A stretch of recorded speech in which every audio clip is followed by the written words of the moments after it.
Hello, what's up, everybody? This is the TB3 podcast, episode 48. 2 more from 50. Wow. This is a special one because just about a year ago we were starting this thing. So it's kind of surreal. This has been about a year, and we're excited because we've only just begun. We've only just begun. Still here, still my two boys. Haven't changed, haven't switched up on y'all. We've stayed faithful to the game, and we're ready to go because football is back. It was back today. Yeah. This is July It's in the air. 4th. Yeah, you definitely get the aroma of toe meeting leather. I missed the Gene Deckerhoff impression. I'm Didn't you, excited. Joel? Oh, yeah, that was. I'm Gene Deckerhoff. Fire the cannons, touchdown, I Tampa missed Bay. it. This is his farewell season, too, right? Did they announce that? I think I've heard that. They've been hinting at it, but I don't know if they announced it officially. I think they thought it was it because he signed like a 2-year deal, but he said in an interview that like since he's done with the Seminoles, because he was doing the Seminoles like basketball and football and then Bucs football, but he said ever since he retired from the Seminoles, like he doesn't feel like he has to slow down yet. Like he feels like it's a lot easier just doing. I think he's gonna die in focusing the on- box. You might. Yeah, what a legendary way to go That out. would be I crazy. mean, yeah, like that's the thing with the Cubs guy. Like that guy went out a legend. He died in the box. He died like the day he was gonna do a game. Wow. It's wild. Yeah. I mean, Harry Carey. there you go. I didn't don't know. know I didn't know that. who he was talking about. I'll be honest. Losers. That's come what on. Joel's here for the really, really the niche historian. reference. Yeah. But yeah, football's in the air. 2 episodes away from 50, 2 days away from a 1-year anniversary. So 2 is the number, except for the Rays. They can't get 2 games over 500. And they can't seem to win 2 games in a row. No, they really can't. But football's in the air, but baseball is still hot on the streets right now. We're post All-Star break.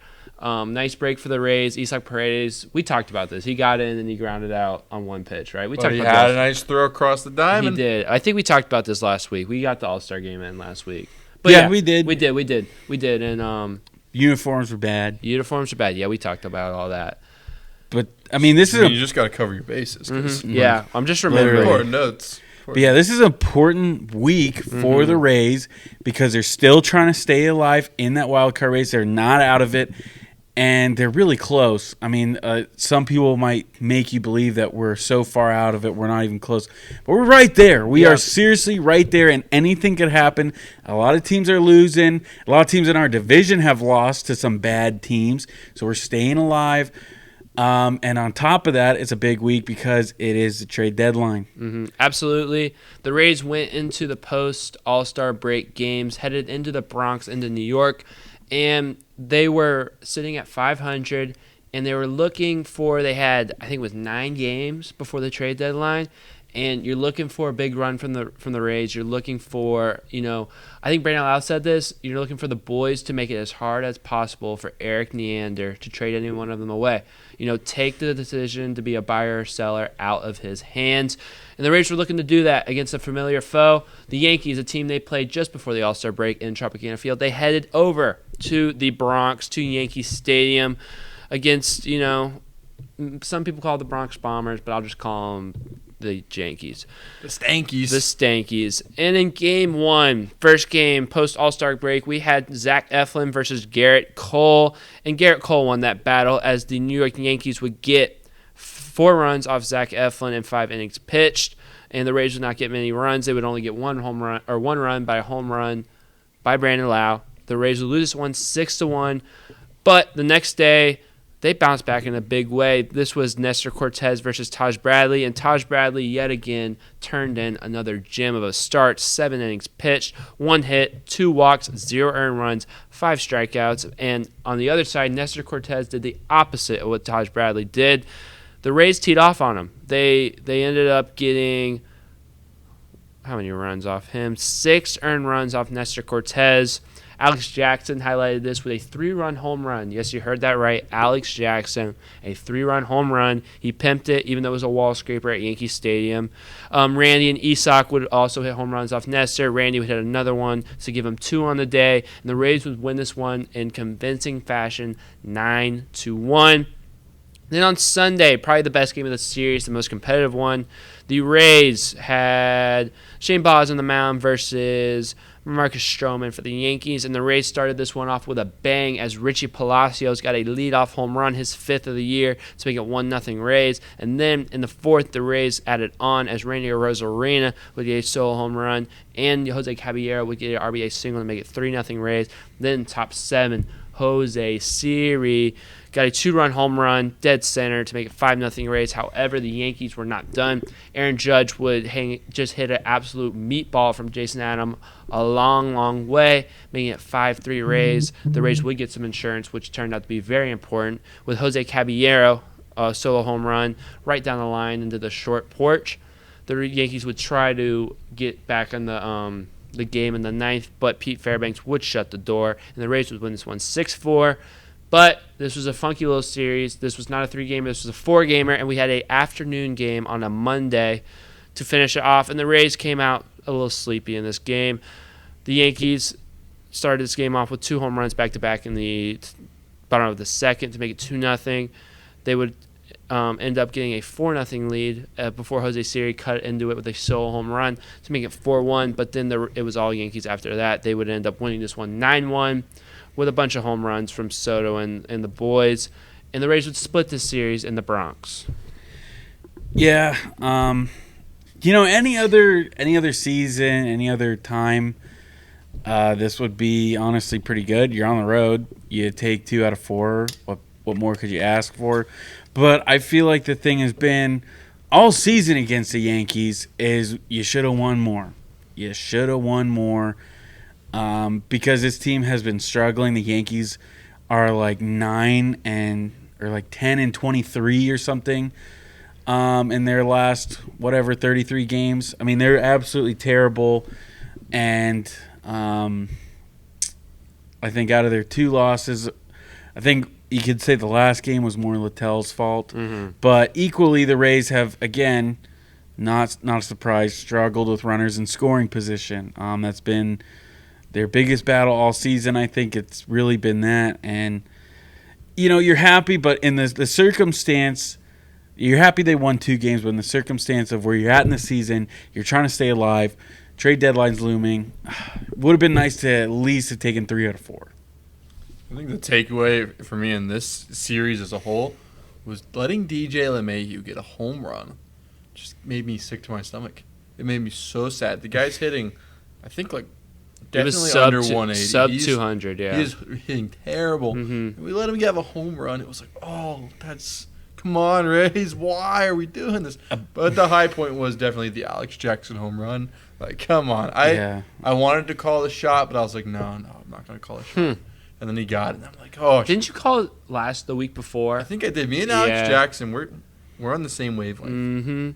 Joel has a thing for getting the most out of mediocre catchers. Love me a mediocre catcher. But I don't know. A blind squirrel finds a nut every once in a while. And both can be said for Jackson and LeMahieu. It happens. To me, man, that Monday game, we're talking about it right now. I think that was the game where you look at it and it's like the Rays let one get away. Zach Littell gives up 5 earned runs. This is now 2 of his 4 last starts. He's given up 5 or more earned runs. Just very unfortunate, man. It's just to see, the start he came off. He started the season, the first couple months. He's been pretty inconsistent coming in the last couple months. It's unfortunate. I don't know where his spot stands right now with the trade deadline coming up. He's definitely an option for some teams if Eflin doesn't go. But this game falls on him, in my opinion. I think giving up, he comes out first inning. He strikes out the side, including Aaron Judge and Juan Soto. Strikes them both out, and he comes back immediately in the second inning and gives up home runs to Volpe and Austin Wells. And, that kind of sets the tone. Like Joel said, Austin Wells and Volpe haven't played as bad as DJ LeMahieu, but they're not exactly burning up the place right now. So letting them both get home runs kind of set the tone for this game. This was a game where it was like the Rays have just won 2 in a row. You've bashed all over him, hit a bunch of home runs, and you have Rodon on the mound, who you've done really well against since he's become a Yankee. And Rodon shoved, Littell struggled with the long ball, and that's the difference. And it's kind of been unfortunate we're looking for the Rays. They've won a lot of series. They've played good baseball over the last month for sure. But we're looking for that moment where, they string together 5 out of 6 wins. They get a series sweep. They take 3 out of 4. And this could have been that moment, getting that Monday win, getting 3 out of 4 in the Bronx, going, that would have been 2 games over 500. That could have been the moment for the Rays. It could have been, a season, defining moment. And unfortunately, they came out flat and they gave up the long ball. And now they're just kind of back at 500 after that series, and it's kind of like same old, same old. Yeah, and it felt almost like, I don't know if you guys were on the same page as me. It kind of felt like a must-win. Can you close out the series, come away with the win? You're playing most likely, I don't know anymore. They're losing so badly at a high rate. They'll get Might in. see them fizzle out. They'll get in. I don't know. Maybe I'm praying on a Yankee downfall, so I'm just going to say I hope that happens. But, yeah, it kind of felt like a must-win, and it was really disappointing. I think with Zach Littell, I'm very disappointed. I said at the beginning of the year, you guys can go back to our little Rays 2024 season special at the beginning. I'd say he was going to be your most reliable guy on the team. And he was to start the year. He definitely was, but he's just kind of slowly fizzled out. I don't want to get rid of him, though. I think he'll be very solid in the bullpen. I think he can be a solid reliever. He's still got good stuff, and he could go for at least 3 innings if need be, or give you length if, heaven forbid, another injury happens. So the option's there, but I think it's time. When Springs comes back, it's time to send Littell to the bullpen. Well, yeah, depends on if Eflin's still here. Or if I'm Littell's ready still for here. Eflin to go. But I'm saying if Eflin is gone, Littell's going to have to stay because we're just going to have Springs take Eflin's spot. So, and Rasmussen's back in Durham, but they said explicitly that this year he's not going to be a starter, that they're prepping him to be a multi-inning reliever. So I think unless we're keeping both Zags. Well, Pepiot coming back. No, well, we would have Bradley, Pepio, Springs, Littell, and who am I missing right now? Boz. Oh, I guess. Yeah, you're still at 5. You would have to still sneak in Littell, and it's like him as your 5 starter is still good. Like he's your 5th starter. It's not the end of the world, but yeah, that's 3 out of his last 7 starts. He's given up 5 earned runs or more. And yeah, like Will said, it sucks that your 5th starter is playing one of the biggest games of the season. That's a like Will said, I don't know if must win is the right word, but it felt like a very, very important game. Yeah, it felt like a season defining game. It was the swing game for the season series. I think I was trying to find what the record was, but yes, it was. That gave the Yankees a season series win. So that part of it was just gut punch. It was an absolute swing game, and the Rays came out flat. They were trying to Jose Siri tried to inject some life into him, with a home run try. I don't know if we want to mention that. Yeah, you know what? Let me just get it off my chest because I've been holding it in. I've been waiting for the right time. You should have plunked Aaron Judge right in his temple for that. Look, the game is flashy these days. I'm sorry, old man. And I've said this before on the show. It's flashy. It's exciting. There's young guys making plays. Home runs are fun. And the fact that the Yankees get so caught up in a 200 hitters home run celebration and him taking a little long. He's done that all year. It's not like he's just doing that to you guys. Every time he hits a home run. I don't know if it's just they're so full of themselves or they just have low self-esteem. But it's like, dude, Jose Siri does not care about you. He's not doing that to piss you guys off. He's doing that because he always does that. He's gotten in trouble because of it. He's gotten in fights because of it. Like, he does not care about you guys. And Aaron Judge taking his time around the bases. I'm sorry. Kevin Cash, you should have told that bullpen, Kyle Snyder, whoever, just plunk him. Plunk him. Because he deserved it. Me, personally, I don't even hate the players. Like, I don't like Aaron Judge, and I do think it's a showing that you're a soft team, that you're getting that worked up about a home run celebration. I'll always say it. I think we'll always say this. If you don't want the player to celebrate hitting a home run, don't let him hit a home run. I mean, it's that simple. Celebrating is part of sports. And like Will said, Jose Siri does that every single time he hits a home run. I thought that was more of a mild celebration for Jose Siri after hitting a home run.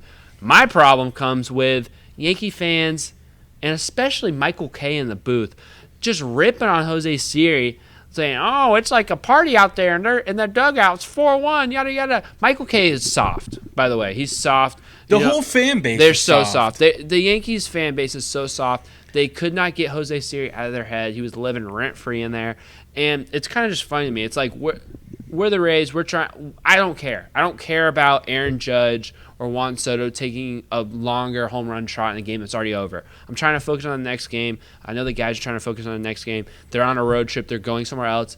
Who cares, guys? And they're making such a big deal of it, and it's just like typical stuck-up Yankee fans cannot deal with the fact that, you know, there's other teams, there's other players with emotion, there's people that are actually, they don't like them, and they don't want to make the Yankees win every single time, and there's actually other baseball teams that exist other than the Yankees. I know Yankees fans don't really, you know, acknowledge that, but I mean, well, unless the Yankees start losing, then they become Mets fans. Yeah. Or Dodgers fans. Dodgers, yeah. And then they throw that on their Braun jersey and their Alabama hat. Their CD Lamb jersey. Yeah, they love the Cowboys too.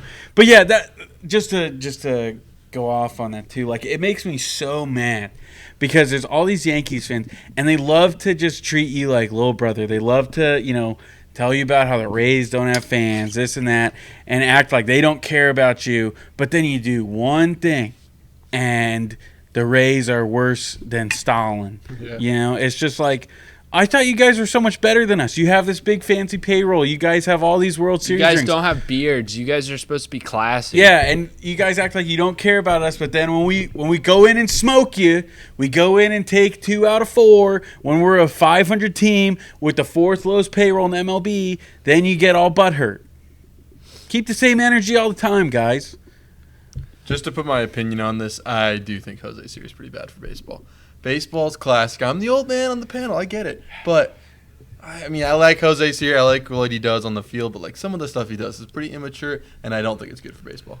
Boomer. I get it. I can respect that take. That's baseball, nice, Grandpa. Baseball, get to bed. Wait. Baseball's been perfect for 140 years. Oh, God. And now these kids are coming into baseball, and they're trying to put their little dizzle and dazzle on it, and it's not good for baseball. Not good for baseball. You know what? That's all right. But Joel Some of the said things I love. Getting games down to, like, under 3 hours, great. Slow home run trots, bad.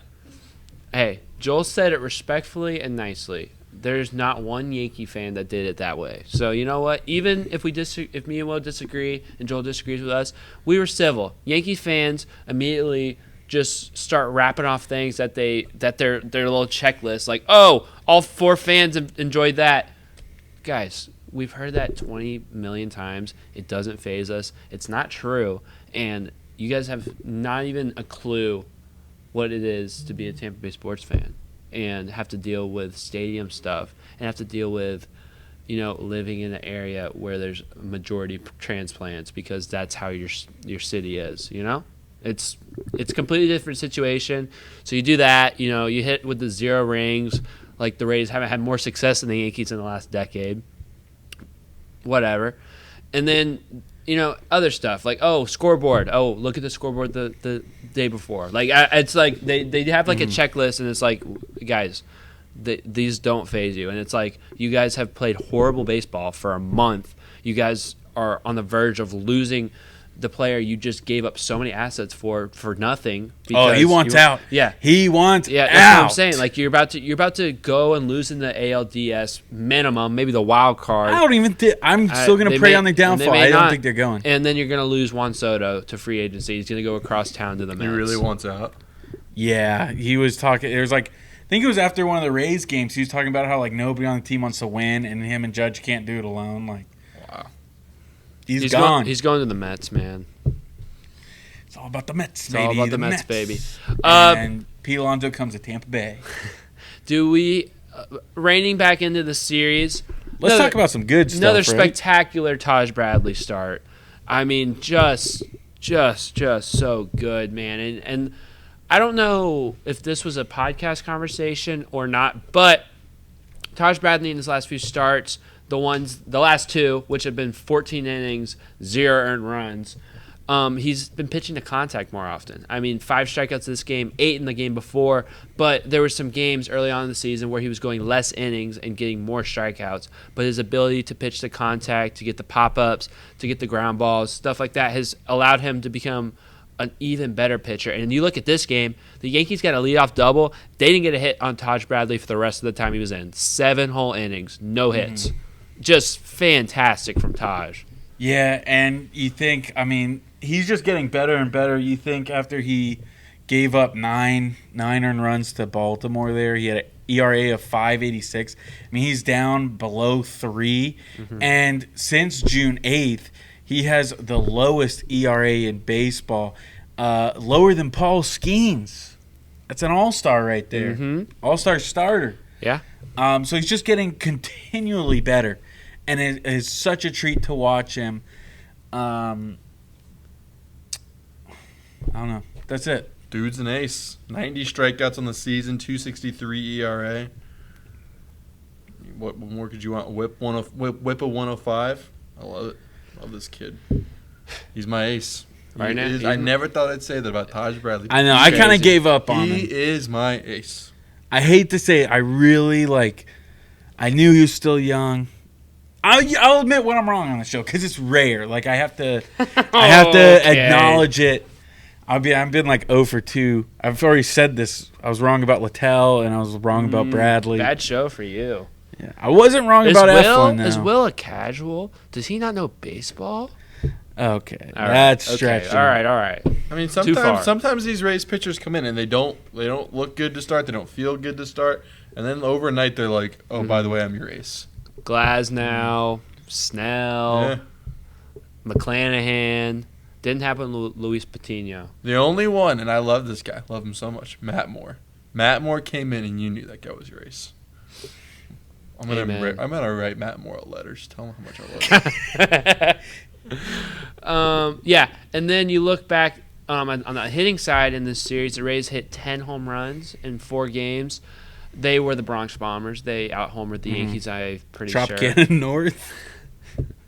But yeah, they got the ball in the air, especially off Nestor. Would have loved to see them do the same off Carlos Rodon, he was tied with Aaron Savali for most home runs given up by any starting pitcher. That means you're bad. Yeah, he's been on a bad run, man. And he pitched to Jim. Honestly, I was going into this game, I was a little nervous because it's like a semi-decent pitcher. Like, I definitely think Rodon is overpaid and stuff like that, but he's shown flashes. He's been an all-star. He used to be on my fantasy team, man. He was racking up points for me. But it's like he was on such a bad run. I think it was like 5 or 6 games in a row, just dud. It's like a good pitcher's he's gonna have a good one, and that was just what it was for the Rays. His stuff looked good. But other than that, I mean, the Rays, they own Nestor Cortez. I mean, this is like 3 games in a row where they're teeing off on him. It's good to see them get a couple off Stroman. That guy has given them some fits in their last few starts. You know, Richie starts it off with the leadoff home run. Randy gets one. So it's good to see them get Stroman. Yeah, I'm trying to think how many individuals got home runs for the Rays. I mean, there's Richie, Brandon Lau, Randy, Jose Siri, Isak, Alex Jackson. That's 6 guys. It's pretty good. Yeah. Hitting it all over the park. And that's another thing. You don't want people to trot the bases slowly on you. Maybe fix your dimensions, and it wouldn't happen. But you can't risk it. You can't risk not hitting home runs there. You got to do anything you can to help out your team, even though you spend, triple the budgets of other teams.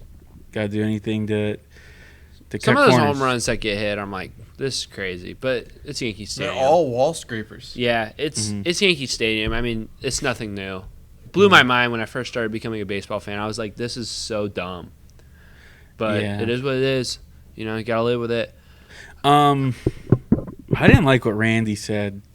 Do you see what Randy said after he had his 2 home run game? Mm-mm. How he loves the fans at Yankee Stadium and it motivates him to play better. Really? It's fair. Well, is he saying like he like loves getting booed and stuff like that? It's got to be. That's got to be what he means. I can pull up the quote, dude. It kind of made me think, dude. He might want out of here. I had to bring that up, but would he go pinstripe, shave the beard? That would suck. He For would. him. oh man, dude, that would be weird. I don't think I could see him like that. He could hit like 70 home runs there. 70's a stretch. He does play really good at Yankee Stadium. It's always interesting. I mean, tweak the swing a little bit, get some good coaching, like figure out video and whatnot, take advantage of the short porch. Yeah, maybe. I don't know. Because, like, I heard somebody saying it, like, he's got to stop, like, interacting with fans when he's in the on deck. Like, Yeah. He does that so much. And I like that. One time he waved at me. well, guess what? He's supposed to be playing baseball, not waving at you. It made me feel special. Like he pointed at I know me. he was waving at and the girl. waved. Like, on Dude, it was like a Tuesday No, it night, was so I was like Will. the only one there. I was like the only one in that section, and he pointed right at me. I was sitting right behind the dugout. And But then, yeah, well, then what do you do? You strike out? you know what? I don't probably- know. That was 2023. He probably struck out. That was 2023. 2023. And he Well, was if it was pretty good. second half, though, he might have struck out. Maybe, yeah. First half. But he says the fans here are excellent fans. It gives me a lot more motivation and inspires me a little bit more. I get to play with a little bit more fun. I don't know. Do not trade anybody to the Yankees. Yeah, don't do it. I- We'll get into that later. Don't do it. we will though. come with pitchforks. Yeah, don't do that. We that's just not smart. Not smart unless it's Eflin. Then like you could do that because we'll tee off. Bring on that guy. Eflin to trade Eflin to the Yankees. Yeah, trade Eflin. Well, you guys can have. We should have traded Savali to the Yankees. Nobody with a beard. Don't trade anybody to them with a beard. I don't want to see it. It'd be weird seeing him. Oh, with no dude, beard. like when Verdugo had to shave the beard, he's so ugly. He looks like a mole rat. He's so ugly, man. I hate to say it. I was gonna say I love the guy, but I don't. I've always disliked that guy. Yeah, I don't know where you're going with No, that. I wasn't. Nope. All right. Blue Jays. Anything else in this series? Unfortunate. Yeah, just shout out to the hitters, man. Yeah. So we are recording on Wednesday, July 24th, we said. So we have watched 2 Blue Jays games, and in typical Rays fashion, it has been 1 win and 1 loss. We'll start off with yesterday's game. The Rays threw Sean Armstrong, followed by Tyler Alexander. Our hero. A cheeky little bullpen day because Ryan Pepio is on the IL with right knee infection. And he was hospitalized for it. But he's out. He's out now. Yeah, he's out He's now. out now. So it was hopefully- kind of serious. Yeah. I think. I think it's MRSA. I'm no doctor, but you're a nurse. I would most likely diagnose him with MRSA knee infection, unless he's shaving his legs or something and scraped it, or got a cut and got infected, or I don't know. I think it's MRSA though. All right. It's staph infection, as they call it. Spreads around a lot of locker rooms, moist, damp clothes. You get sweaty. I think that's what it is. I don't know why they wouldn't disclose it. Because like a knee infection, like you had to go to the hospital for. Yeah. Can't the people know? I love this guy. This guy's my hero. I told Will this on Sunday. I said I'll suck the venom out of Ryan Pepio's knee. I'll do anything. I'll do anything to make him all right. I'm glad you remember that. That's a legendary quote. That was pretty cool. We just had Dr. Sturts on the show for a little Dude, segment there. yeah, that was TV3 medical talk. Anyways, but Ryan Pepio hopefully only missing a start or 2, but we had a bullpen day in his absence. But the good thing about yesterday is Tyler Alexander was in his second home, Rogers Center, a place where he almost threw a perfect game, and he was back on that grind. The Rays would get a 3-0 lead off the Lowe's, screw Home Depot. Josh Lowe with a single, RBI single, 1-0 Rays. Brandon Lau with a home run, 2-run shot to make it 3-0 Rays. Tyler Alexander and Sean Armstrong, 5 no earned run innings. Good stuff. However, Manny Rodriguez would come in and have a little bit of a struggle. First time in a while. He would give up back-to-back solo home runs to Vladimir Guerrero Jr. and Justin Turner. It would be 3-2 Rays. The Rays would get a run back with a ground out where they got some good base running, some good situational hitting before the RBI chance, because that's the only way they can score. 4-2, and the Rays would hold this lead with some good bullpen play. Kevin Kelly, Jason Adam, and Pete Fairbanks would shut the door. 4-2 Rays, they would win this one. And then tonight's game, it just ended about an hour ago. The Rays would have Zach Eflin on the mound facing off against Uriel Rodriguez and Yariel. I don't know. I'm going to say Yariel. And Rodriguez pitched well to start off the game, and the Blue Jays bats would come to play. Vladdy would get 2 RBIs, one off a single, one off a home run in the first and third innings. The Blue Jays would take a 2-0 lead. But then in the 5th inning, Josh Lowe would cut into the lead with the RBI single. In the 6th, Randy Rosarino would tie the game up with the RBI single. But the bottom of the 8th is where it got trouble. The Rays botched a couple plays that they could have made. Some catches should have been had. Jason Adam, this is 2 out of 3 appearances where he has struggled. We hadn't seen stuff like that from Jason Adam in a while. But the Blue Jays would get 4 runs. I don't know. Were these earned runs? Let's see. They're saying 2 earned runs from the... They're saying the Wallace thing was the error, but the first one was not. So 2 earned runs from Jason Adam.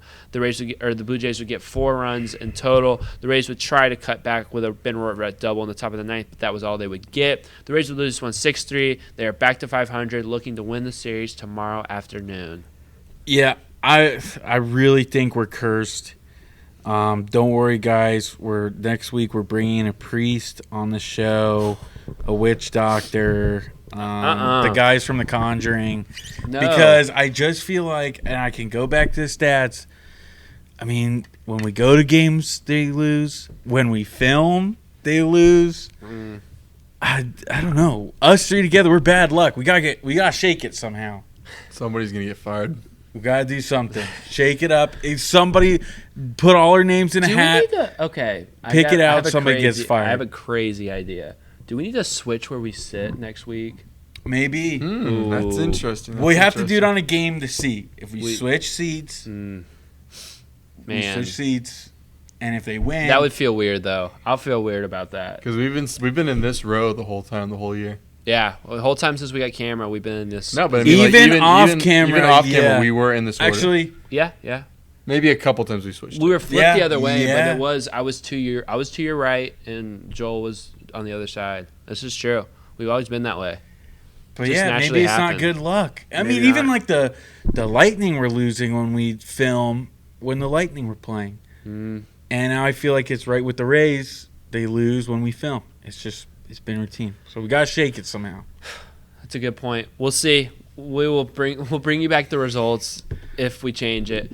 But yeah, so 1-1 in this series, looking for the win. We start back yesterday, like you said, really good showing from the bullpen other than Manrod. Good to see Tyler Alexander back. Like we said, I mean, 3 innings, 0 earned runs, looked good. He probably could have gone longer, but the Rays, I like the way it was managed. They got what they needed from Alexander, and they got to the big arms in the bullpen. And I mean, they just got enough runs. I mean, they were kind of all over Jose Barrios. I think he had 6 walks on the game, so they're able to make him capitalize or make him pay for that, which is good. Brandon Lau, that was a huge home run. It was getting to a point where it was a little frustrating with our whole runners in scoring position stuff. Getting to a point where it was starting like, I don't know if this was going to pull out. But you get the big blow from Brandon Lau, you get a big win, and I mean, I don't know. Any thoughts on last night's game? Yeah. Let me say, I got chills seeing Tyler Alexander on the mound. How many points does Aura go up by? It was a lot. What? His aura. Oh, his aura. It went up for sure. Dude, yeah. I mean, his aura is like this, but when it's up, man. Like, dude, did you say aura? Dude, that aura, was crazy. aura. Your aura went down by saying aura. It's aura. No, it's not. It's not aura. It's aura. It's aura. Aura? How does the A and U go to or? I don't know. Ask the English language. I mean, audit. Trevor Bauer? Yeah. Hour. Aura. It's aura. aura. It's aura. Aura. No. All right, well. No. Hey, Comment Siri. down below. Siri ain't gonna know nothing. Comment down below how dumb was it the way Will just said aura. How many points? Okay. How many aura points did Will just Aura. lose by mispronouncing aura? I don't know if I mispronounced You it. did. Do you know? You did. Okay. I literally. I mean, on the panel, you're 2-1 losing right now. Anyways, yeah, Tyler Alexander and his aura. I mean, just so high. That's stash. He has a really good mustache. Like, it's so old school looking. Yeah, I'm about it. Aura. You're Oh. right. Hey, Siri. But look, it Thanks, says Siri. it sounds like ah-ra.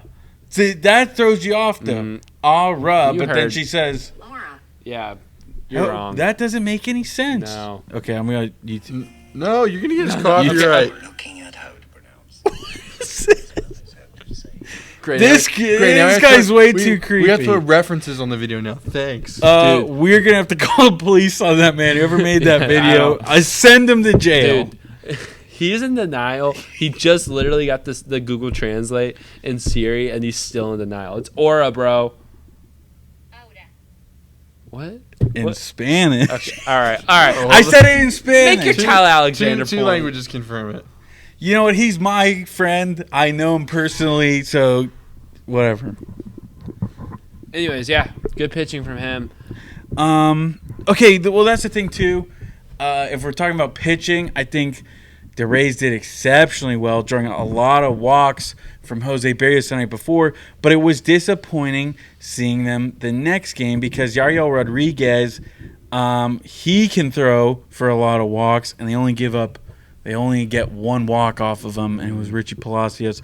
You need to do a better job of that. They let that guy kind of cruise. They let him cruise for most of that game. Until the fifth of the sixth. And this he guy, started I off mean, he's really not well. some established pitcher. I mean, this guy's bounced around. They're saying he played in, I don't know if it's the KBO or the JBO, one of those two. Like, I mean, this guy was not the best pitcher you've seen by a long shot, and you let him get into rhythm. So that was disappointing.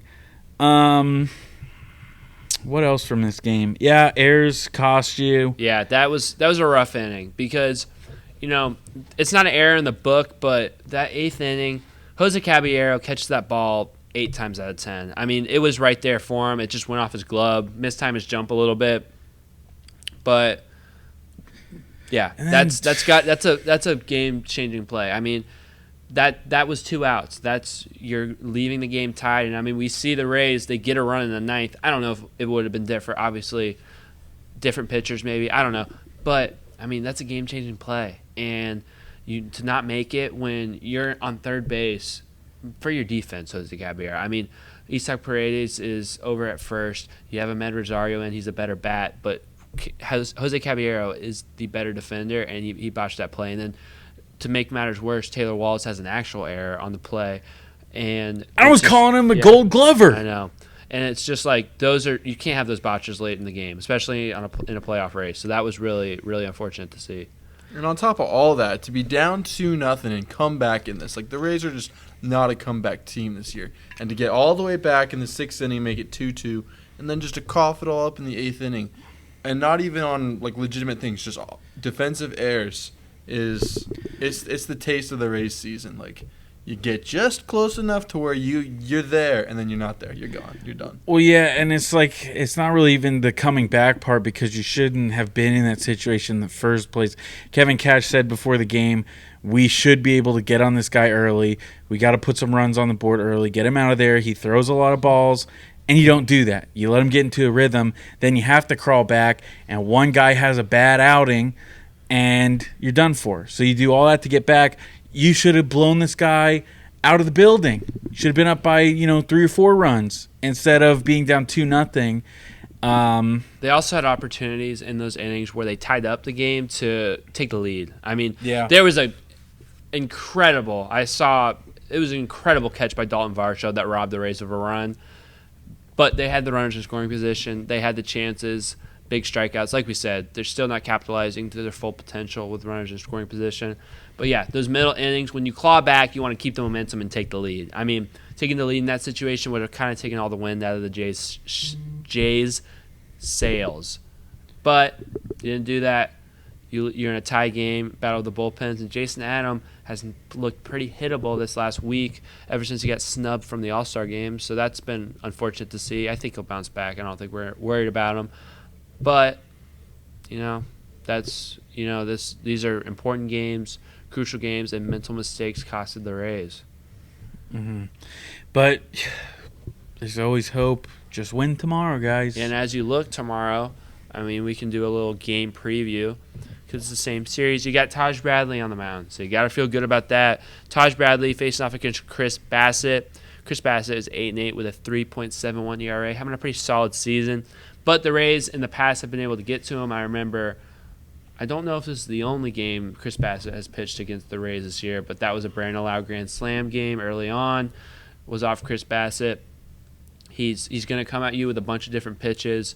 He's a veteran. He's going to throw the different pitches, the cutter, the curveball, the fastball, the two-seam, four-seam. He's going to have a bunch of different stuff, but not overpowering stuff. The Rays should be able, if they don't let him get settled in, get some runs off, and then hoping for another really gem of a Taj Bradley start. And you're in a good position to win the game. You felt good about the pitching matchup tonight. Unfortunately, it didn't go your way. That could have been Zach Eflin's last start as a Ray. And 5 2/3, 2 earned runs. Definitely was up and down. His stuff looked pretty good. He had a bad first inning. And then Vladdy, who's been killing the Rays recently, unfortunately, got him for a home run where he just hung a curveball. I did see in his last however many starts, his walk rate and his thrown strike rate his walk rate is up and his thrown strike rate is in the zone rate is down. And that's caused him to have a much better ERA and stuff like that. I know we harped on this early on in the season where he was just throwing too many strikes, and second and third time through the order, it was kind of like you're going to get hit around. First pitch, people were crushing him. But so it's good to see Snyder making the adjustment, but is this adjustment going to be something that he has for the rest of the season on the Rays, or was this his last start as a Ray is the question. Yeah, that's amazing to think that this could be his last start. Like I didn't have that in mind. Good riddance, man. I'm sick of him. I'll miss him. I'll miss him too. Like I'll It's miss good him. vibes. I'll miss him for what he did last year. Yeah, he was great last year. Don't make that face. He was great last year. You were in agreement with I'm me that always he on was your team. coin flipping. He's the coin flip, but like he was. Like I had him in mind for Cy Young from like April to June last year. He had a really good start. He did. He Like had a I really was good like, start. man, the Rays know how to spend money when they spend he was it. good, but Cy Young? Dude, I mean, you're not remembering. first like 10 weeks of the season, he was crispy. He had 3 or 4 like 7 innings, 1 earned run type games. Like he was pitching great, and he's had some really good games this year, but it's just been more up and down. And I think the pressure of starting the season off as the ace of the staff with all the injuries, I think really took a toll on him. And he's pitched better since Taj Bradley has emerged, but still, last couple starts. This start was pretty good. Yeah, I mean, my biggest problem with him, I'm not saying he was anywhere near Savali or anything bad like that, but it just gets so frustrating with me because I feel like he throws a lot of strikes. That's good. But it would cost the Rays too many times because as soon as he got tired or teams started figuring him out, then he'd give up 5 runs in the 6th. Multiple home runs too with men on base. Like that's where it got frustrating, and that's why I have been frustrated with him with like the past season and a half.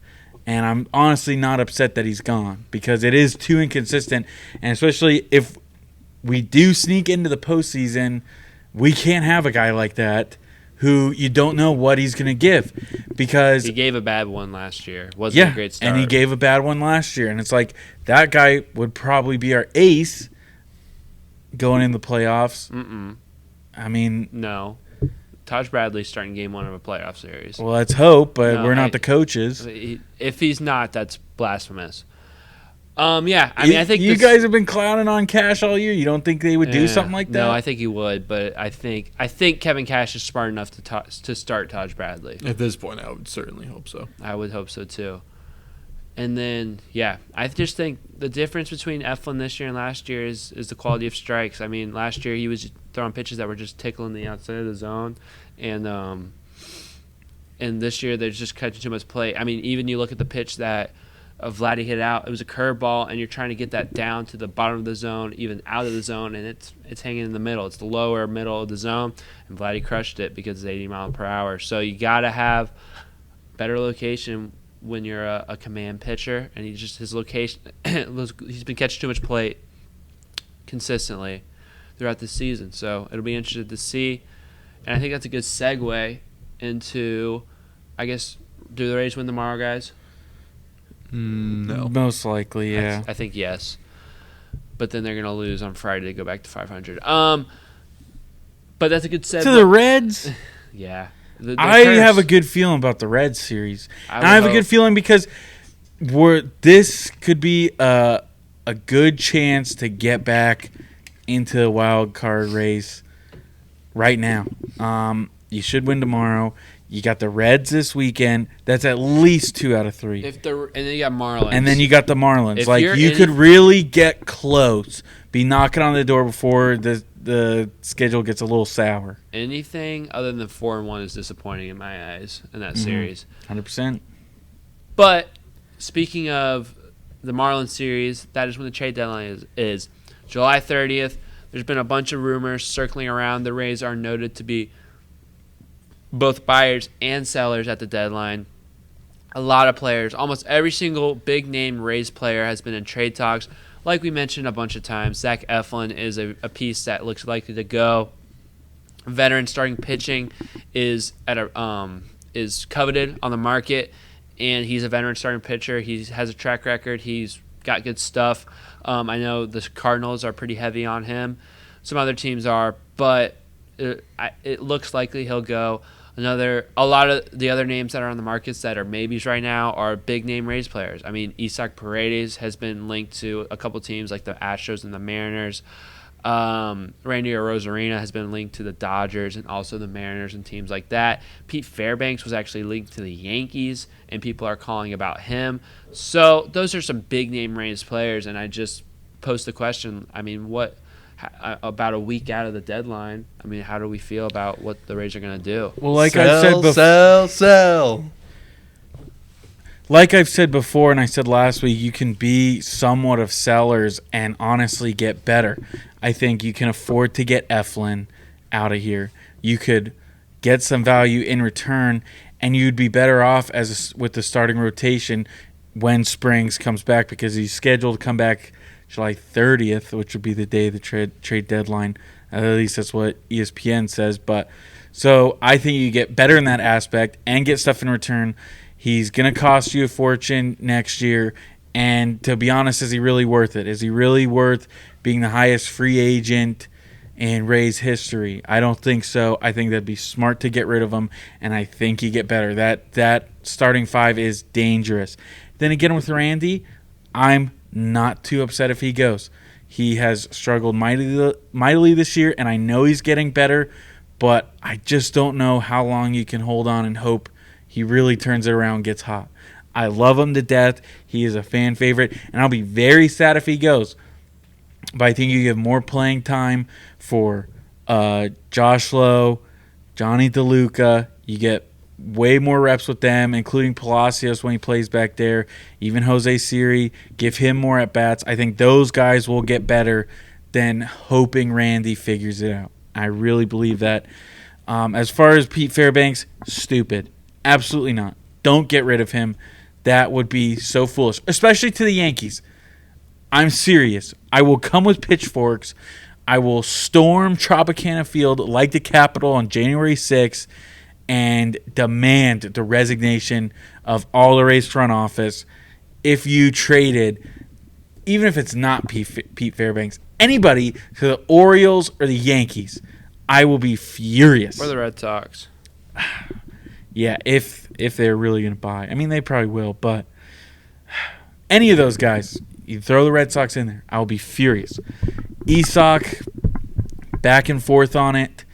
I think Colby, I'll save it for you. I won't steal your thunder. You came up with a good point before the show, so I'll save it for you. Yeah, and just you could still. There's some cheap moves out there that you could make if you're the Rays, where you're buying. So you sold a little, but you also can buy. You desperately need bats. There's a team with cheap bats you could lock up for a while. Brent Rooker, J.J. Bleday on the Oakland Athletics. Shea Langoliers, make him my catcher. You could make a deal with the A's. Shea, you here? He's here. Yeah, give them to me. The Rays could totally use that. Could totally use those two guys. Booster up the bats, because I think the pitching is 100% solid. It's as good as it's going to get. I think it's fine. Honestly, I'd love if they buy. I'm not super certain at this point. I don't think you need to have a fire sale. That's for darn sure. And I don't expect them to buy a whole lot. But that's something cheap that you could do with the A's. They probably won't be asking for a whole lot as far as the reports I've seen. They weren't asking for much. You can get those guys and really, really make a push for that wild card because it is right there. It is right there for the taking. Joel?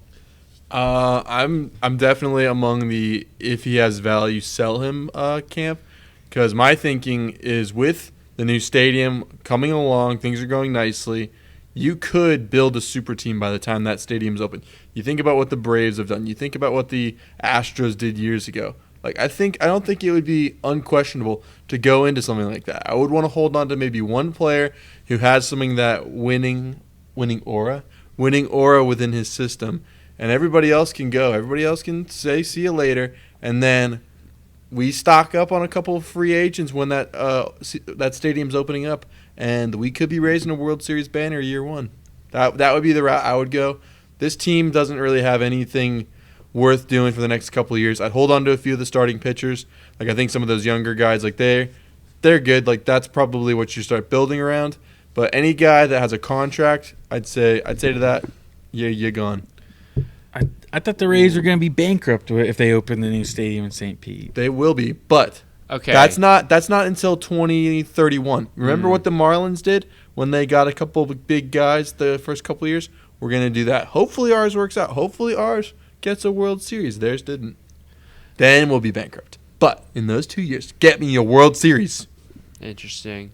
I don't know. I don't think the Rays have ever been known to do a full fire sale, and I don't think they're going to start this deadline, especially with a team that is mediocre, but it's not bad. I mean, this is a team that, like Will said, the wild card is right in front of you.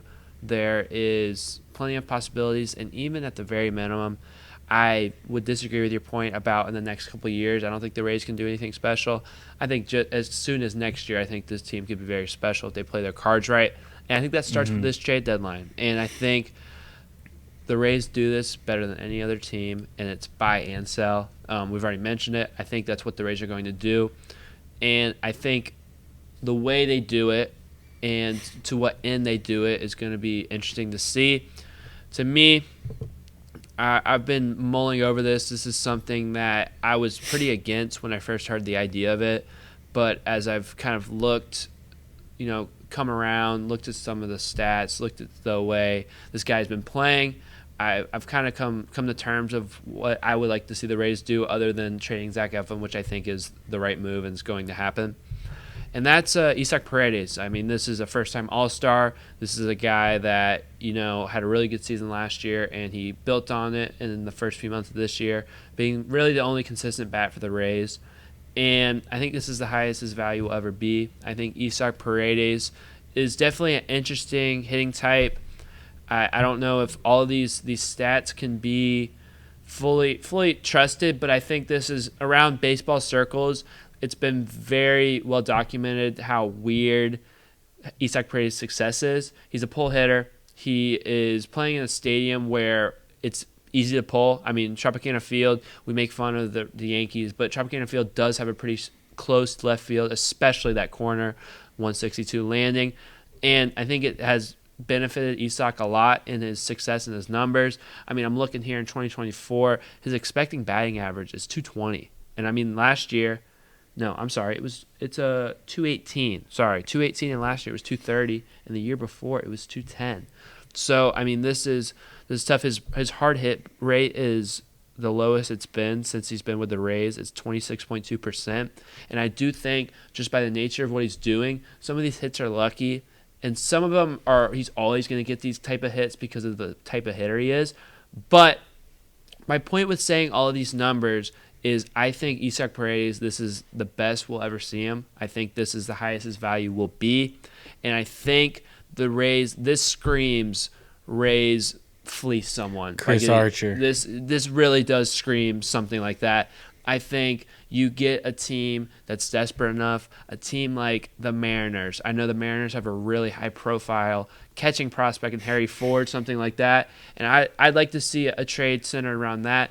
I think Isaac Paredes is a good baseball player, but I do think he's overperforming at the moment, and I think the Rays could capitalize on that. And at the end of the day, you got Junior Caminero coming up, and his natural position is third base, so it seems like a seamless transition to me. I think Isaac Paredes would be the right move. I think you get him at his highest value. You flip him for stuff that can help you maybe this year, but for sure next year. And this would help the Rays keep fan favorites like Randy and Yandy Diaz, people that have been there longer, people that, in my opinion, are more marketable and that the Rays fans have more of a bond to.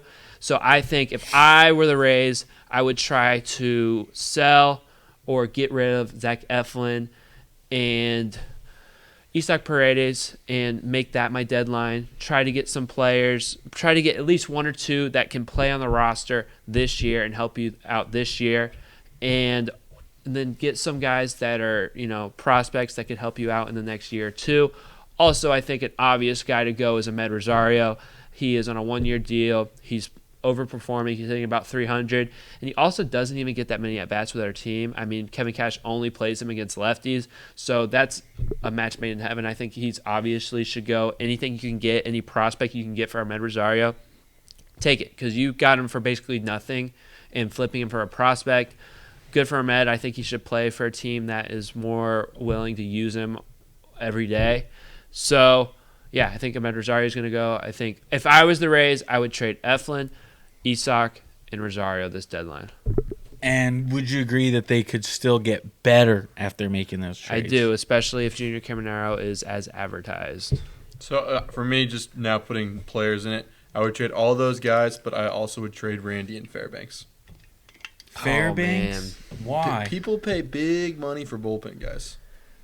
I but agree. you'd want him as on the Yankees? I don't care. I would be more willing to trade Fairbanks than Randy. I've really grown against the idea of trading Randy Rosarina.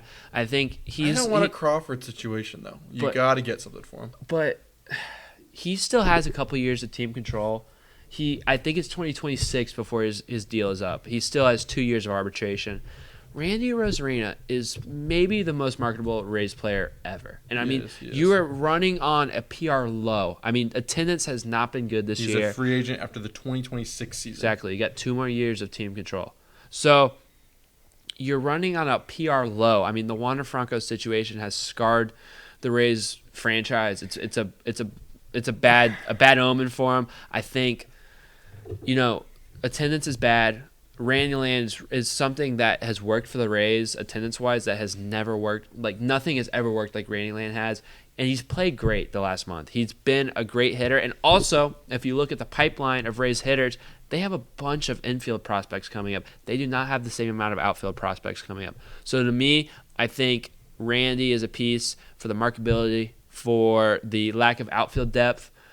I would want to keep Randy at this deadline. I honestly...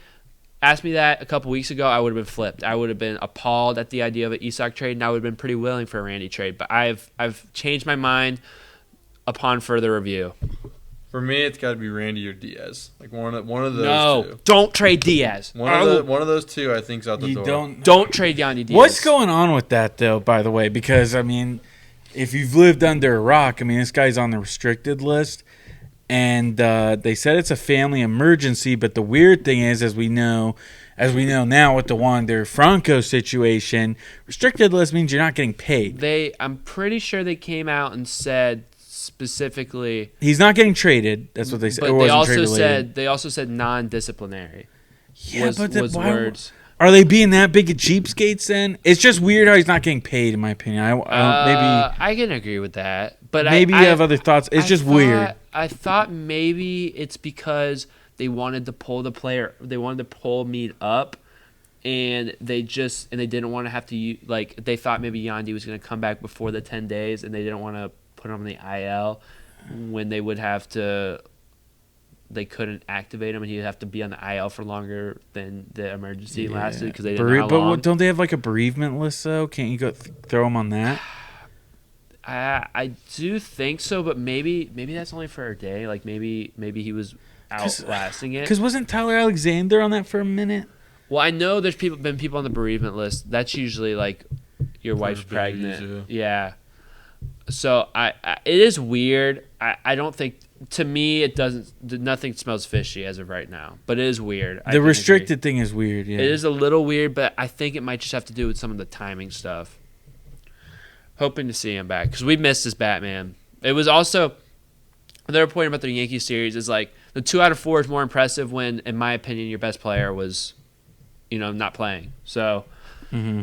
Yeah, so that's also a point to note about all these games, that the Rays have played the same level of baseball without, in my opinion, in most people's opinion, at least one of their best players. In my opinion, their best player. But yeah, I don't know. Yeah, we'll see.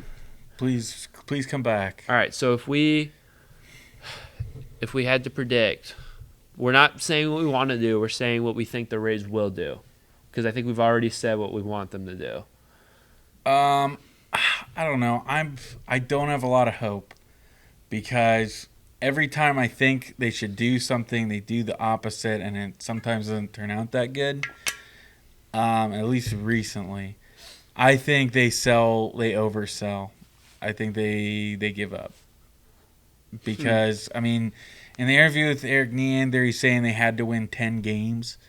He was, jokingly, but it seemed like he is kind of giving them unrealistic expectations, meaning they're ready to sell. And it will be very sad. No matter who goes, I'll definitely be sad outside of Eflin. But yeah, I think unfortunately I'm not going to be happy. I'm not going to be happy about it. That's what I predict. Yeah. I think this year was a sell year to begin with because you think about Zach Eflin's contract structure and then what happened with Franco. It was kind of like, all right, let's just see what happens. But odds are is where we're going to sell. So I don't know. It felt like an interesting year. It felt like a year that could go either way, and it's gone. It's gone pretty mid. So, but I wouldn't say it was a full sell year. But I think do agree. Regardless of what happened, Eflin was going to be traded. They would have been like, oh, it was to revamp this contender. Maybe. With all the pitching But depth, I'd say it that probably makes would have been sense. over the off. Could have been. It could have been over the offseason. It still can be. It still can be over the. It still can. I don't know. This goes back to ownership again. I think they've been in the playoffs the past 5 years in a row. I wasn't expecting this season to be bad or a selling year, and I don't think anybody should have. I just think it goes back to ownership. You had some needs. You had clearly injuries. And like most teams do, they try to replace and try to sign bigger guys or make some trades. And the Rays really didn't. The Rays really didn't fix anything. They didn't go after a starter. They didn't go after. They tried to fill in a superstar with an unproven guy and a veteran who you didn't know what you're going to get, which he did play. He played better than expected, but that's just not winning moves. That's not winning moves. Did I'm not sorry. get a DH. Yeah, didn't get designated here. We were begging since the last trade line. Bats. You needed bats, and you didn't really get anything.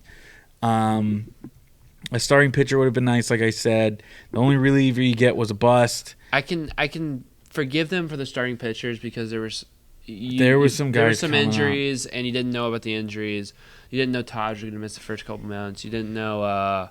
But you knew that well enough to where you could have tried to trade for somebody. Boz had a setback too. He had the oblique thing. But that was after. No, that was in spring training. Well, I guess you could have tried to do a spring training trade. You could have. But, I think they felt better about Savali and Alexander than they should have. Yeah, and I don't know. This was a winning team that didn't make winning moves, and you can 100% blame that on ownership. Mm-hmm. Yeah. No, I think the lineup qualm is fully justified because you had the money. We weren't asking for much. We were asking for you to spend money on one player, just a DH. I don't know what JD Martinez signed for. What it was like $15 million, $20 million. He Michael Conforto was sitting there. Yeah, he would have fit perfectly with this lineup. JD Martinez would have been such a good fit, but it shouldn't work out. If I was to predict, I think Rosario will go. I think all the bats will stay. Actually, I think Randy and Isak will stay. I think Eflin will go, and I think the shocker will be Pete Fairbanks will go. Joel, predictions. I'm going to say Eflin, Fairbanks, and I want to say Paredes, but they're not that smart. I'm gonna say Randy. All right. I kind of feel like the Braves are gonna go for Randy because like a lot of their outfielders are hurt. Yeah, Braves is a team. I think It's very But possible. didn't they call up that one guy and he's been kind of decent? Possible. I don't know. I haven't been tuning into the Braves. But their lineup has been struggling. I think it's possible they might try to go for an Eflin and Randy package trade, a super deal. So we'll see what we can get for that. And we get Acuna Yeah, when he's healthy. Eflin, Fairbanks, and Randy. All right. That's our Man, prediction. if they gave us Duval, though. For that, that's not a good return. We better get a prospect. A couple prospects. We better get some prospects for that. Yeah, so are you guys... And Chris Sale, that would be sick. Stadium talk real quick? Stadium, yeah. The St. Pete City Council approved it. I think this is it, man. It has to go through Pinellas now.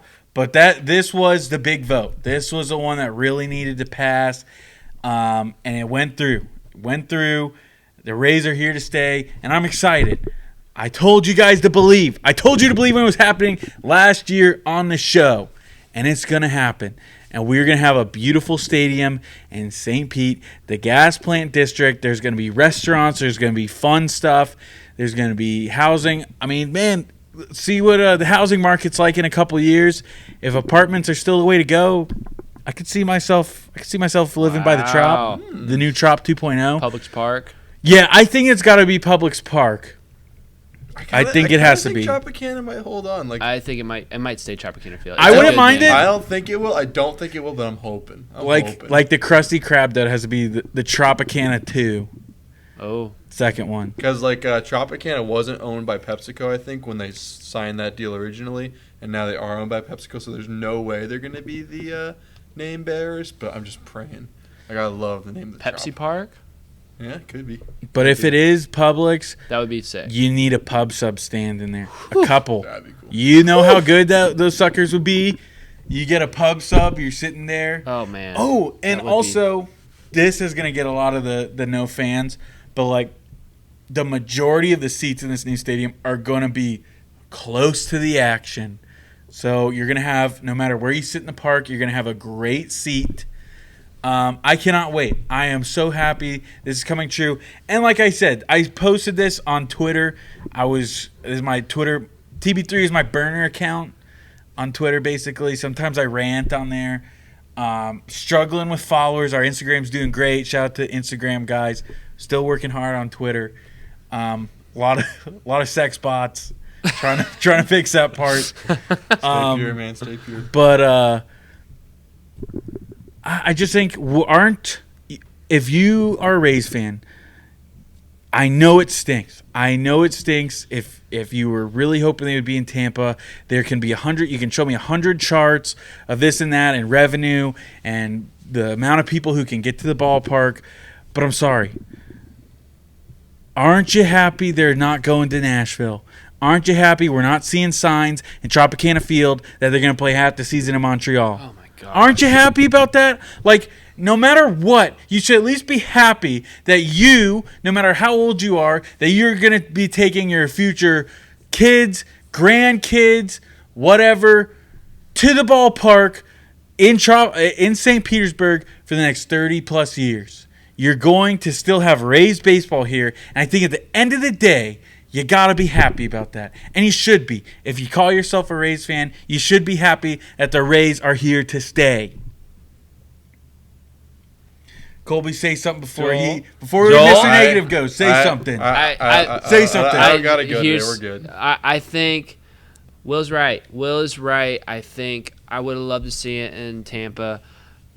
But, I love Rays baseball, and I think it goes back to the fact that I know that I go to the games in St. Pete. I know that I'm going to enjoy the ballpark, and I want as many people possible to enjoy it with me. But at the end of the day, like Will said, my kids will be able to go to a Rays game.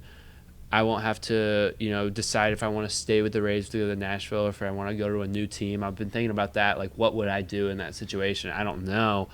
And, I'm happy that they're here to stay. Again, would have really loved to see him in Tampa. I still think that would have been the better move. But at the end of the day, I don't know if Tampa was ever feasible. I don't know. The city was not willing to give enough money. There wasn't a good fit in the Tampa area for land and for where a stadium could be. And, yeah, I think the key to this new stadium, I said it last year when they announced the plan, you got to nail the gas plant district. You got to have some restaurants that have people saying, hey, you got to go down here. Hey, let's go to this place. It's delicious, and then we can hit a baseball game. Hey, there's a cool bar. Hey, there's a cool I don't know, something new. There's going to be a cookout there. Let's go before the game. Something you like said that that, would I be thought that was sick. factual. I was like, what? Well, they are opening, too, They in are, Tampa. too, in It's Tampa. possible. Close So, Boston Markets, TD Tibbetts. Yeah, the gas plant district opens up. Maybe there's a cookout, Raising Cane's, Zaxby's. Stuff like that. Get some stores. Huey Magoo's. Get some sites, like stuff like that. That's what's going to make it different. I mean, I've been to the Battery in Atlanta. It's pretty cool. I think I've been to the TX Live in Arlington. It's pretty cool. I think it's cool. Like it would be awesome to watch a game there too, like in between. And I think that's something that could help. More people around the ballpark watching the game makes more fans. Stuff like that. It's just the air. Not only is Tropicana Field, debatably, I don't think so, an ugly ballpark. I think it's pretty beautiful, and I don't see why people are so dramatic about it. It's America's ballpark. Yeah, It is. But there's no denying the area around Tropicana Field's a dump. Like it is not good. Like you got Fergs and that's it, and you got some sketch things in Campbell Park. So they got to nail this area. They got to make it more inviting for people to make a day out of, and that's going to be the key to whether or not they fix the attendance problems. But at the end of the day, I'm going to get to go watch Rays baseball games for the years to come. Exactly. Okay, so here's my new concern. My soapbox in storage. I don't need it anymore. But this is my bigger concern.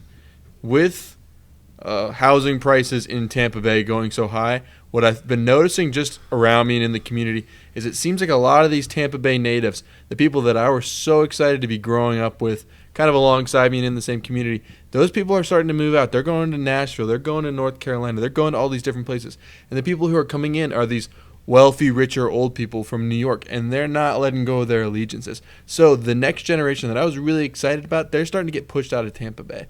And I think they're going to have to find something. They're going to have to find some way to make Rays baseball enticing to these people who will be moving into these apartment complexes that are in the area. And the only way that's going to come is if you bring in those big boppers that they grew to love from their previous teams. And if they don't do that, then it will be a failure. Or make houses less expensive. I mean, that'd be ideal, yeah. Yeah, that would be my number one. Ban people from New York coming here. Make a wall. Make these apartments. Build a wall. Oh gosh. Make these apartments Taylor Wall's under over here. a certain number, please. Dude, there's that thing like with Texas that legally they can disband and become their own country. Let Governor DeSantis, if you can hear me, let's try to get that legislature going. Make Florida its own country. Ban anybody from New York and Boston. You're not allowed. You're not allowed in. That would be sick. That'd be. I mean, we'd lose so many people. It's like we're doing an exportation of all of these people. That That would be awesome. The great country of Florida. That would make Florida like so much better. Florida is the main character. If you're going about all the states, all the 50, Florida is the main character. Mm-hmm. Yeah. So I mean, guess just to finish, years ago, I called on to one of the 620 post-game shows, and I was like, it's all right, guys. In 10 years, in 15 years, there's going to be so many Rays fans who are going to be taking their kids to Rays games, and one of my fears is just that as like things go, those Rays fans are getting pushed out into other states just due to pricing and stuff, and what's going to be left behind is Yankee fans. So we just got to find ways to get Rays, make these Yankees fans Rays fans. Well, yeah, I Valid mean, Joel, concern. I do agree with you, too, on one aspect. Winning will solve that. Winning a World Series, spending a lot of money to win will definitely bring in the fans. And, like, I'm going to say we saw it with the Buccaneers. Their games are getting blacked out. Yeah. The dark ages, we call it, the early 20-teens and into the Jameis era, there were not a lot of Bucs fans. I remember seeing those empty red seats, watching those games where the Bucs would lose. It was a terrible time. Nobody was showing up. The Bucs were having terrible seasons, and They were struggling with attendance. But what happened? Jason Light made a greatest decision of his life to bring in Tom Brady, the greatest quarterback of all time.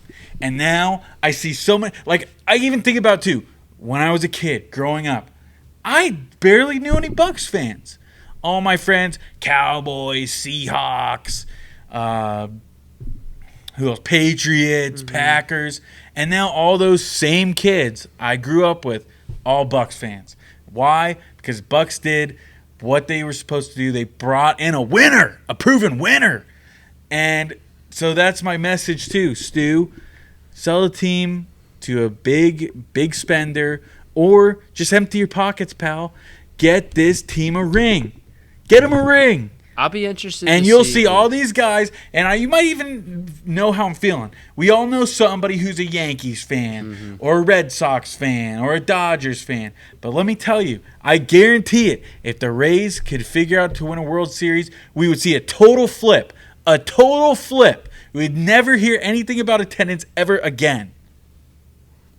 What I was going to say is, I agree with your point. What I was going to say is another way to check the temperature of how real that is the Panthers, the Florida Panthers. Oh, yeah. It'll be interesting to see what their attendance is like. They grew generational fans. Yeah, exactly. And it'll be interesting to see if this is enough to change it, because I think the Panthers and the Rays are very similar.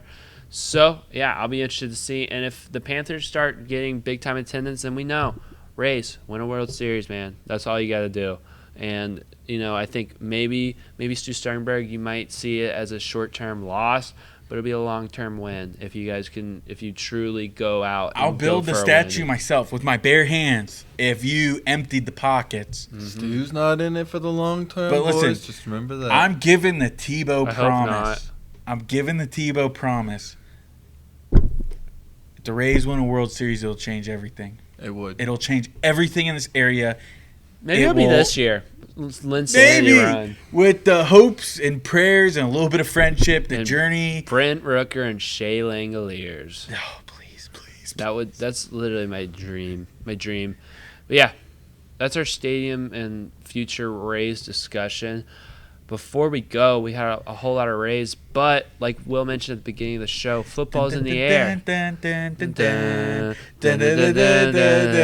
wish we could have that playing in the background. I can never find that song, but I want to do that when we're like doing highlights. It's for prime time. Exactly, man. We got to get like some kind of. We got to figure out sound. Yeah, we do. But yeah, I don't understand sound. Football is in the air. You just use your ears, bro. Yeah, but how do you like get sound to like? I don't know, man. Football is in the air. Training camp started today. Joel mentioned it. I don't know if this was on the show or before the show, but there's you can go watch the Bucs very soon, and the next day or two, watch them at training camp, watch some scrimmages. I did it one year. It's pretty fun. A little hot, but pretty fun. Are they opening up to fans for sure? Because I know past couple years it's been like most of the days have been season ticket holders only. I got an email from them, but I might be mistaken. I know at least when I tried to go during the Brady era, season ticket members only. But that could be Brady. This could be a different era now. I mean, that might have just been them being like, "Oh, you wanted to go? Get some season tickets." Mm-hmm. So we'll see. We'll see. Keep an open ear out. We'll be the first to tell you. But yeah, Bucs are back at practice. Baker Mayfield clean dap up with who was that? Luke Gedeke or someone. I don't know. You see that video? I did not. Cleanest but dap he's up slimmed ever. down a little bit. Yep. He's looking. Man. Todd Bowles said this was the best the team has come into shape in the past 2 to 3 years, or in his tenure. So, good to see. I think as we get kind of later on in training camp, we'll break down some of the bigger stuff. We don't really know what to expect just from, training camp, position battles, where people are after, OTAs and mini camps. I think just something to look out for. We know that Devin White is gone. Last year we had KJ Britt taking those snaps when Devin White was having his little pissy fit, and so KJ Britt's an option. You got Levante David. He's your leader of the defense, but the other inside linebacker position is up for grabs.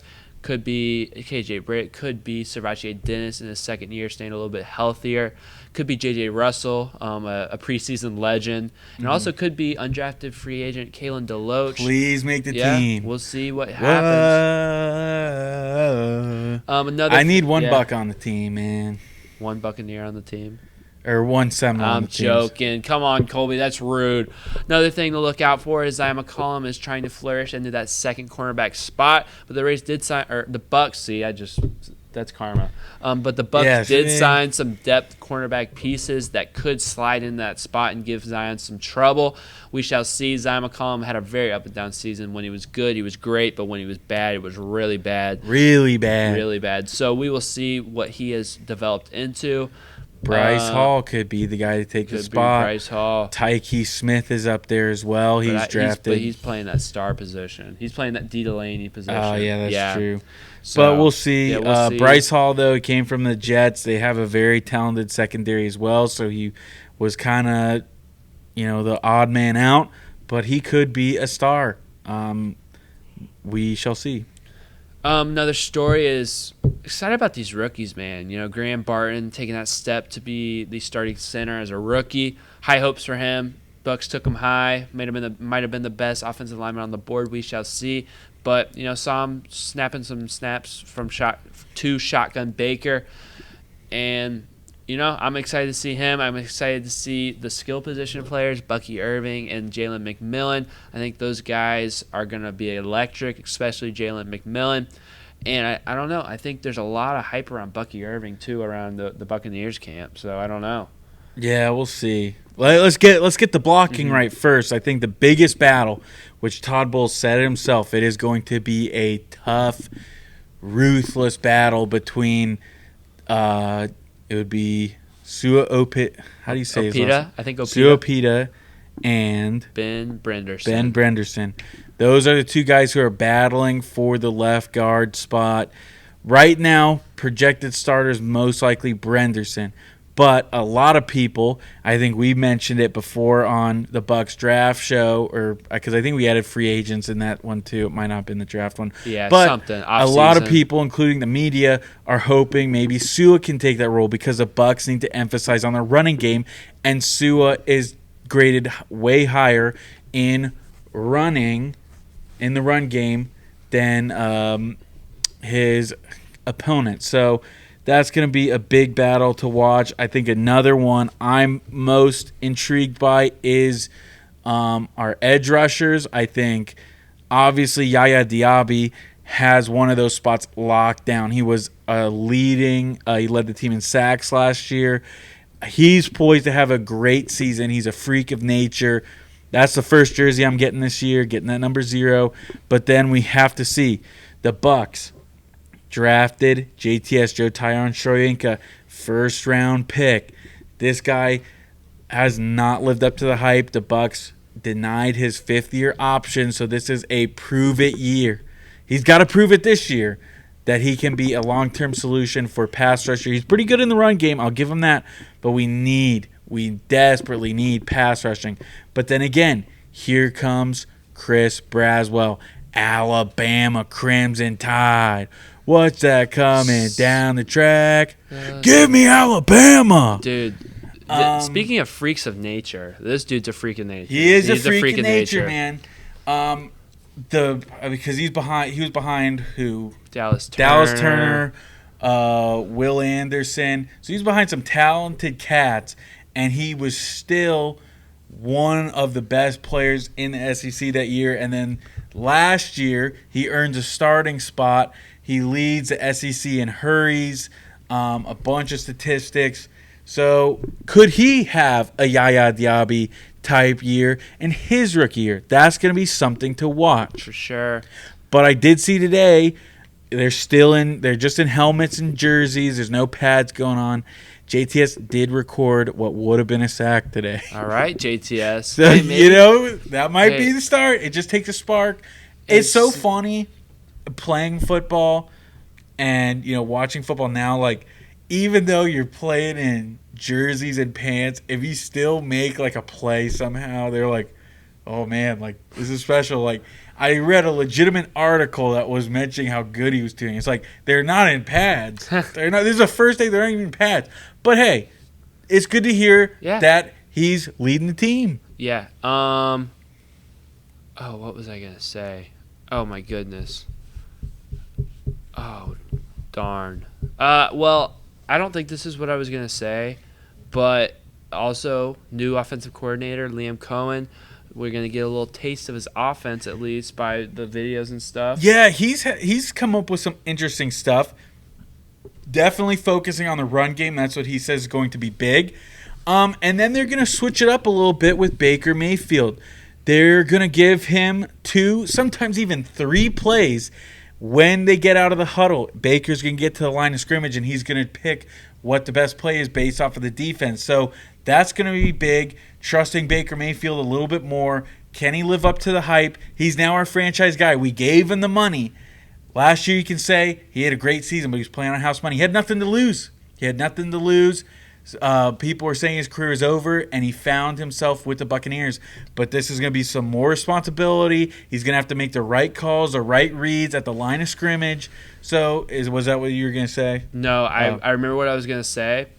I was going to say one outside linebacker we don't have to worry about is Randy Gregory. Screw that guy. Yeah, he's done. Yeah, he's done. Rest in pepperoni, as they say. But, I mean, looking at his film with Denver last year, and even when he got traded to – no, I don't think he got traded. I think the Broncos cut him. The 49ers pick him up, and we weren't missing out on much, let me tell you. So I'm not upset about that. It was just kind of stupid because, like, he has to make headlines, and you're not doing anything good. You're making headlines. Yep. I have to waste my time listening to about why you're not there, why you're not showing up. Get off the team. Get out of Tampa Bay. You're not welcome here anymore. That's it. But anyways, back to Liam Cohen. This was something interesting that I read. He's moving Chris Godwin to an inside kind of slot position. Back to his natural spot. Which is what he utilized Cooper Kupp in the Rams offense when he was the offensive coordinator there. So there is talks, of course, about Chris Godwin leaving next year. He's going to be a free agent. The Bucs, I don't know if they're going to have the money to re-sign him for what he's asking. But it's interesting if Liam Cohen can utilize him back in what he's comfortable with. He might have a big and season. He has a big year. Contract year, too. What are the Bucs going to do? What are the Bucs going to do? But that's why you brought up McMillan. And I still don't want to forget about Trey Palmer, who is going to step up and be that number 2 while Mike Evans is still here if Chris Godwin were to go. That's going to be a big battle. I know some of the newbies now that you prey on, success for McMillan, which I agree. I want him to do good. I don't want to forget about Trey Palmer, though. That's fair. I don't want to forget about him. Same with you, Bucs Nation. Don't forget about him. I'm a big McMillan guy. I think he's going to be your 2. I like McMillan. Oh, man, I want Trey Palmer. All right, that's fair. Let me say it. I want Trey Palmer.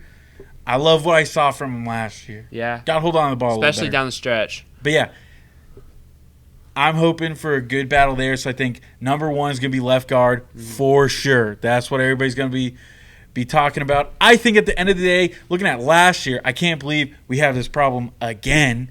Who's going to be the left guard? Yeah. Just pick the best one, and hopefully he will be the guy the whole year, and we won't have to trade him out. Just make the right moves at the end of camp, Todd Bowles, because you sure as heck made the wrong one last year. I know Feeler got hurt, but I still think at some point they were going to make that switch because he was bad. He was getting look, whether Cody Mauch, let's talk about. He's solid. I'm looking for a big season out of him. I mean, he played so much better down the stretch last year.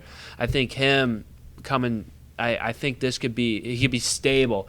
And I mean, you're looking at Cody Mauch, Tristan Wirfs, Graham Barton, Luke Gedeke. That's 4 out of 5 that could be really, really stable on your offensive line. I haven't felt like that with the Bucs in a few years. I mean, even the Super Bowl run, that was a stable offensive line. That was a really good offensive line. But 22, 23, offensive line was the biggest weakness. So it's good to see them kind of rebuild that line. Like Will said, interested, just make the right decision. Do that at all positions, Todd Bowles. This is still, in my opinion, a prove-it year for Todd Bowles. You got to see some improvement. I mean, in my opinion, this is a Super Bowl caliber roster, and I don't think there's any question in my mind. I think this team got hot last year, and if some bounces went their way, they could have won the Super Bowl last year. And I know they didn't. Yeah, and but that's what made it sad is Yeah. low expectations, but when you look back at it, this team really could have done something. And the Shocked Bucs the have world. absolutely gotten better. They added Jordan Whitehead. They added all these people in their second year of a similar offense. Great draft, in my opinion. Added to the offensive line. Got some depth in the positions they need. And then they had a bunch of young players contributing. I mean, Yaya Diaby, Clyde Cansey, Trey Palmer, Cody Mauch, people like that.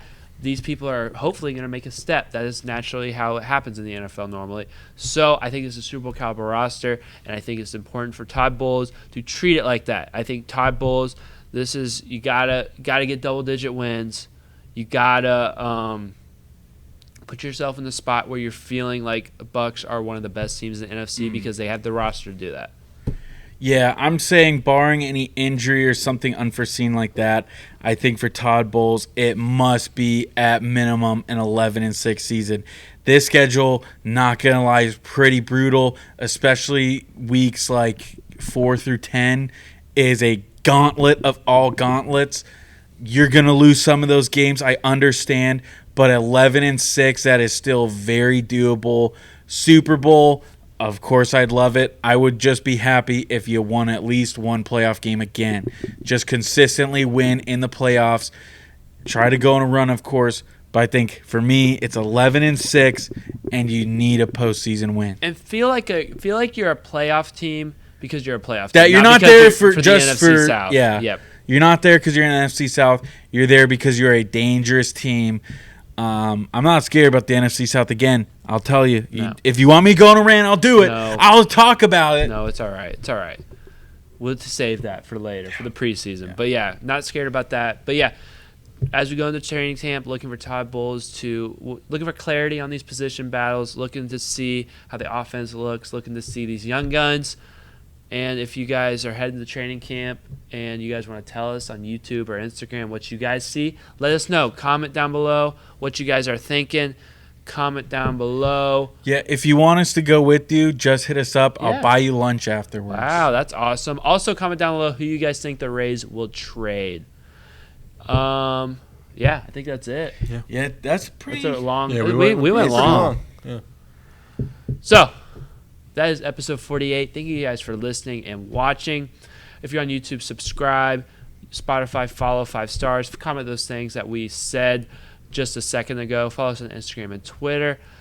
Go Rays, go Bucs, go Lightning, and have you guys a Go blessed Bulls. and beautiful night. Go Bulls, baby.